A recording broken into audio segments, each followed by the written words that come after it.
What's up, guys? Welcome to another episode here on Shaunstake Talk Show. Today, I'm in the studio ready to discuss some sports. We're going to be going over the Manny Machado trade, LeBron James free agency decision, and the Kawhi Leonard trade to the Toronto Raptors. I'm here once again with Joshua A. Stupin in the studio, ready to discuss some sports. Josh, how's your day going? Great, thank you for having me on again. Yeah, anytime. So, obviously, we've had some big news in the baseball world. Yeah. What were your initial thoughts when Manny Machado got traded to the Dodgers? Manny Machado was the missing piece that the Dodgers were searching for. The addition obviously comes at an expensive price, but he elevates their lineup to a good lineup to a great lineup. Yeah, definitely. You know, the Dodgers were getting hot coming into the All-Star break. They started the season a little shaky, but they're where they want to be right now in first place in their division. And adding Manny Machado, they should definitely be able to stay hot and win that division, putting them in a good spot going into the playoffs. Yeah. How do you think this impacts the whole MLB and the Dodgers, and specifically their chances at the World Series? Well, you know, I think it definitely should put the Dodgers as the favorites in the NL. And whether they're better than the Houston Astros right now, we'll wait to be determined. We'll have to see how the Dodgers gel, how their pitching staff plays out, and if they can stay hot hitting. But I think we have a reasonable chance to see a repeat in the World Series, which is pretty uncommon, but when you have two teams as good as the Dodgers and the Astros, anything's possible. Yeah. And speaking of stars coming to LA, most anticipated free agent in any sport, LeBron James has made his decision, and he has decided to come to LA, joining a young core in Lonzo Ball, Josh Hart, Kyle Kuzma, and Brandon Ingram, which really puts them in a great position in the West this year. Although it is a tough conference, how do you see them? Well, you know, I think that people are actually underestimating the Lakers. Mm-hmm. Obviously, they got LeBron. That's the star, hands down, arguably best player in the NBA right now. But people are still wondering, where's that second star? They elected not to give up young assets for Kawhi Leonard.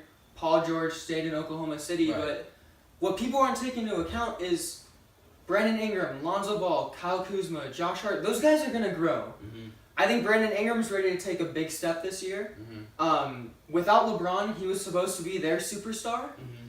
And who says he can't be that second running mate along with LeBron James? Yeah. LeBron, obviously, he will have some sort of say in the acquisitions that are made. They've already signed Lance Stevenson, JaVale McGee. Rajon Rondo. Yeah. Michael Beasley got signed today. Mm-hmm. And look, there's a trend with these players. They're not trying to recreate the Warriors with shooting. They're getting guys who can create their own shot, create their own offense. And I'm excited to see how this works because we haven't seen a team build like this before. Right. So, you know, they're going to have a strong second unit with Rondo coming off the bench. That's a great leader. We just remember how he played in the playoffs last season with the Pelicans. Mm-hmm. So if he can bring that leadership he had in the playoffs to this young Laker team and help LeBron really create, you know, a beast in the Western Conference, I really think that the Lakers can actually be competitive this year. Maybe not at the level of the Warriors, but I think they're going to be right up there. How do you see them measuring up in the Western Conference? Well, we have to look at the Warriors' number 1 seed. Right. Rockets likely coming back in the 2 seed. And after that, I really think everything's up for grabs. Mm-hmm. We have the Thunder, who are going to be good again. Mm-hmm. The Spurs, obviously, are still going to be a powerhouse up there. And then we have teams like the Timberwolves, the Jazz, who are young teams up and coming. So where the Lakers fit will remain to be determined, but I think they should get in comfortably to the playoffs next season. On the flip side, the Eastern Conference has seen some shakeup based on Kawhi Leonard, the best two-way star in the league, being traded to the Toronto Raptors. This was an anticipated trade. He was not happy in San Antonio, and now he is in Toronto. What are your thoughts? Yeah, well, you know, it always been the Lakers being the big trade partner, and for him to go to the East, it was surprising. Mm-hmm. Obviously, good for the Spurs. They won't have to play him next year in the playoffs.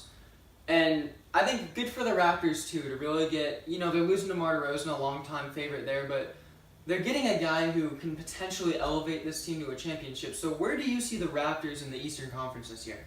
I see the Raptors competing with the 1 seed, if not getting the 1 seed if the Celtics get that, or the 76ers. They'll be a top 3 seed, definitely.